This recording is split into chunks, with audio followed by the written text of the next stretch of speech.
Olá, meus amores. Agora nossa aula de ciência, onde iremos estudar o ecossistema, certo? Está nas páginas 116 à página 120.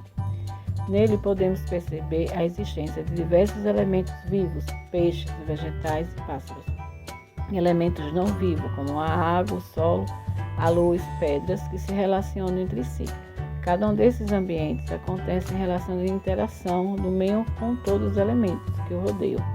Todos os elementos vivos ou não vivos desempenham uma função que garante a manutenção do equilíbrio necessário para a existência da vida.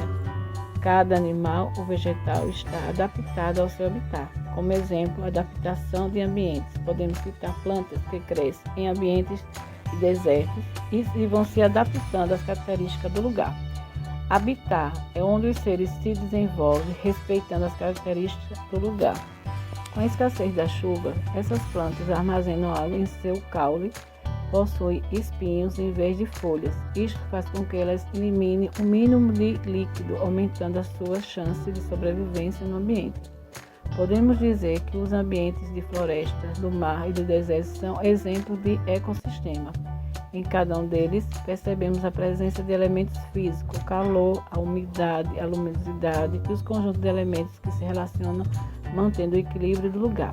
O que é ecossistema? É o conjunto formado por elementos vivos e não vivos de um lugar. E o que é ecologia? É o estudo de ecossistemas, de suas características, das relações entre os fatores biotípicos vivos e de fatores abiotípicos não vivos do ambiente. Quais são os componentes do ecossistema? O ecossistema se caracteriza de interação de todos os fatores biotípicos e fatores abióticos. Fatores biotípicos são todos os seres vivos que vivem no ecossistema. Fatores abióticos são aqueles que compreendem os fatores físicos não vivos, a água, a luminosidade, a temperatura, as rochas e etc.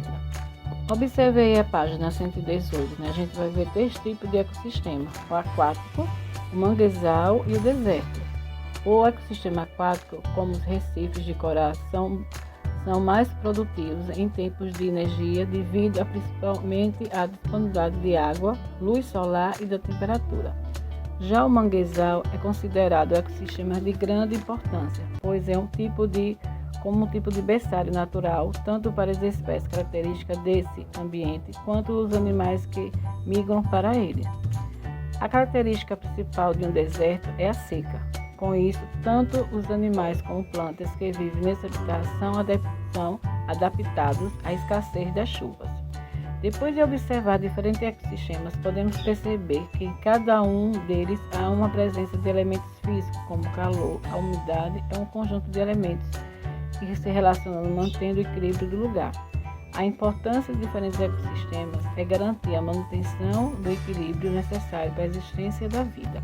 Então, a gente vê a importância de cada ecossistema, Cada um tem a sua necessidade e daí dá para se desenvolver as plantas, os animais, conviverem nesses habitats, Tanto no deserto, que a gente vai encontrar plantas e animais que vivem tranquilos nesses habitats, porque eles vão se adaptando ao ambiente, certo?